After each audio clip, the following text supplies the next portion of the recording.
Hey friends, I hope your week is off to a great start. Today I'm going to be testing out Bon Appetit's recipe for pumpkin chiffon pie. So I actually thought that I was done with pumpkin recipes for the fall season, but a subscriber reached out and asked me to try this recipe before Thanksgiving, so that's exactly what we're doing today. I do these Bon Appetit recipe tests every single Wednesday, so if there's a specific recipe that you would like to see me try, just let me know in the comments down below. Without any further ado, let's get into this recipe. The first step that we're going to do is actually making the graham cracker crust. So this is super basic. I've got 12 graham crackers here, and I'm just going to pop these into my blender. So the recipe says to do this in a food processor, but we've established many times I don't have one of these, so I've got a different approach that I'm going to use here. So we're just going to go ahead and mix these until they're a fine powder. And this is looking like a nice finely ground powder here. So now I'm going to add in my granulated sugar and kosher salt, and we'll just mix this to get it combined. With the graham cracker crumbs looking nice and incorporated, I'm going to go ahead and dump these out into a mixing bowl. So next I'm just taking my melted unsalted butter and streaming it into my graham cracker mixture while whisking continuously. So we're really just trying to get this to a wet sand consistency. If you had a food processor, you could definitely just do this entire process in there. All right, so you can see that this looks nice and kind of evenly sandy. So I'm going to dump this out into my pie dish. And then we're just going to press this to get a nice even layer. So you can use the bottom of any sort of flat thing. I'd probably say don't use something glass, just in case it's chipped and you don't know it. You don't want to get broken glass in your food. I have a suspicion that if you do the sides first, it helps you kind of get a more even layer because you can't really tell the depth of the crust on the bottom, right? If you press it into the bottom first, it could be a ½ inch thick, it could be a ¼ inch. You really have no way of knowing. But by doing the sides first, you get a really nice visual of kind of where you're at. And I'm going to run just a paring knife along the top to kind of level it off and get anything that's kind of peeking up off there. And then I'll just do another press just to make sure everything is kind of even. And I'm happy with how this is looking, so I'm going to pop this into the preheated oven for 20 to 25 minutes until it starts to pick up a little bit of color. So the pie crust has been baking for 23 minutes and it's getting just a little bit of color around the top there. I feel like the bottom has darkened up a bit as well. So we're just going to let this cool at room temperature until we're ready to fill it. So while the pie crust bakes, we can get started on the filling. So in a small saucepan, I'm going to add in my granulated sugar, kosher salt, cinnamon, and nutmeg. Then I've got 1 pouch of unflavored gelatin, and we're just going to whisk this to get everything incorporated. Great, so the dry ingredients are all set. We can move on to the wet. So I've got 3 large eggs here, and I just need to separate the whites from the yolks. So the filling is going to be using the egg yolks, and you'll want to reserve these whites because we'll use them later in the recipe. In the meantime, though, we can whisk together our 3 egg yolks and our 3/4 cup of whole milk. So we're just whisking to get this all evenly incorporated, get those yolks broken up. Cool. All right, so this is all looking homogeneous. So now I'm just going to add this into our sugar and gelatin mixture. Again, just giving this a whisk to get everything evenly combined. Great, so this is looking evenly incorporated. Now we're going to move over to the stove and cook this.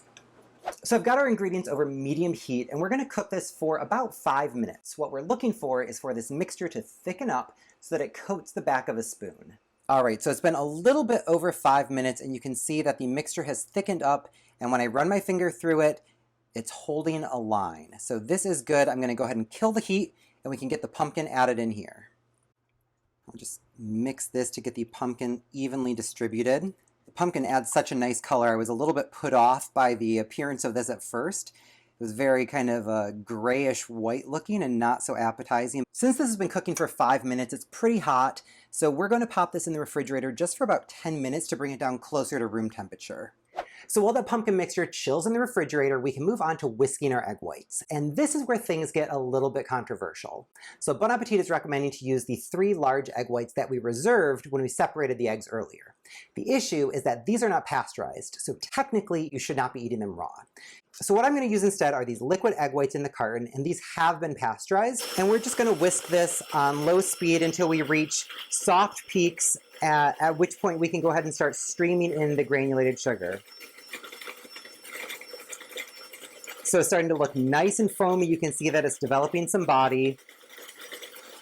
And now I'm going to gradually stream in this granulated sugar.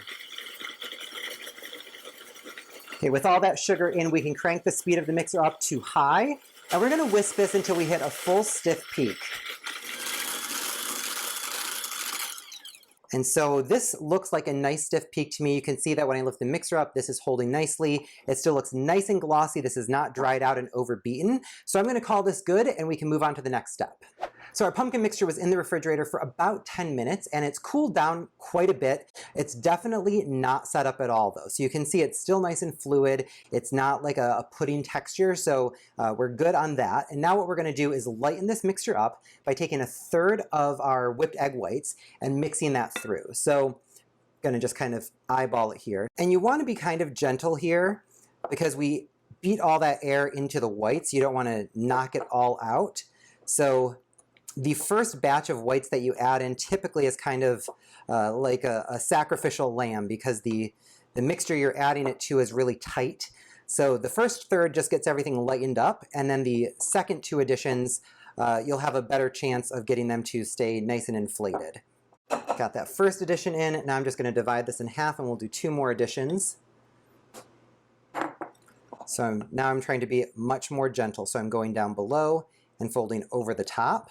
So I'm going under and over, under, over. All right, so that looks pretty even. We'll get the last of this in there. And you want to kind of move the bowl while you move your spatula. You don't want to just stand and mix all in one spot. Otherwise, you're going to have some areas that are really overworked and some areas that aren't getting evenly incorporated. So with every pass, I'm kind of doing a little twist.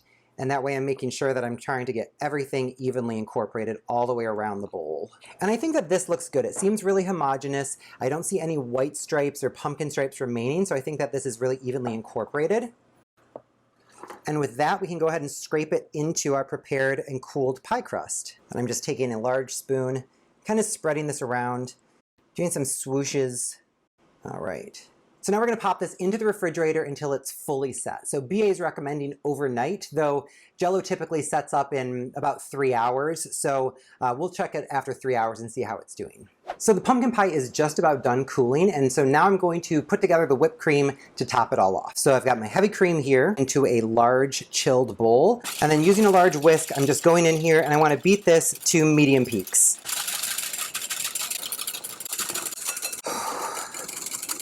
On second thought, this is really exhausting, so I'm going to switch to my electric hand mixer.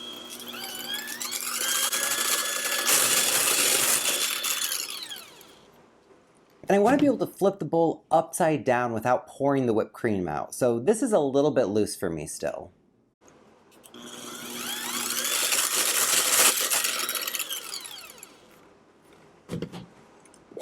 Cool, and this isn't going anywhere, so this is a nice medium peak. So I'm going to go ahead and add in the remaining granulated sugar and a little bit of sour cream and just beat to get this incorporated.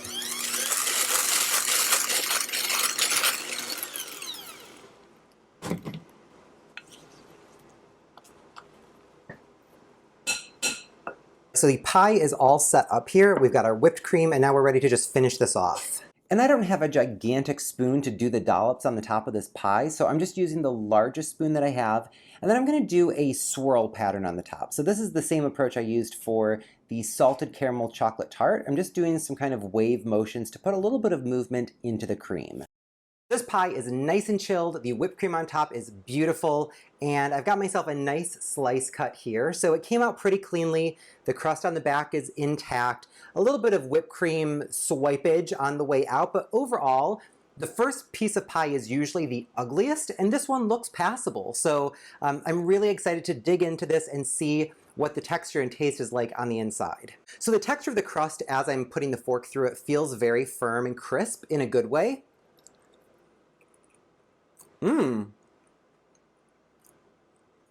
Wow, okay. This is super light. From the BA video, I knew that this was going to be kind of a lighter, airier version of a pumpkin pie. I was not prepared for how light and airy this is. It's almost kind of shocking how fluffy this is. It's kind of, it's like a pudding or a mousse. It's super light. Really creamy. It's got that great pumpkin pie flavor.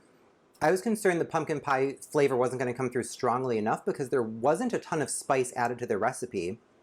And then we added in all the egg whites, so I'm really impressed that this is kind of carrying that pumpkin pie flavor. So the combination of textures here is really nice too. You've got that really smooth filling, the light and fluffy whipped cream, the super crispy and crunchy crust. So it works together really well. So I really do kind of surprisingly enjoy this. Come back here and show you. So the crust is definitely a little bit crumbly as you break through it. It's not as kind of structurally sound as, you know, a store-bought crust. I hope you can hear that.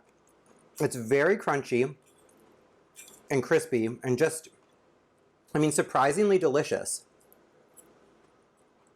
So overall, I am surprisingly happy with this pumpkin chiffon pie. Going into the recipe, I was a little bit skeptical because I'm a big fan of classic pumpkin pie, but this recipe delivers on all of the great flavor, just with a lighter, airier texture. So if you're a beginner baker, this is super beginner friendly, and I'd say go for it. So I really hope you enjoyed this week's video. If you did, please be sure to give me a big thumbs up and click subscribe. Thank you so much for watching. I'll see you next week.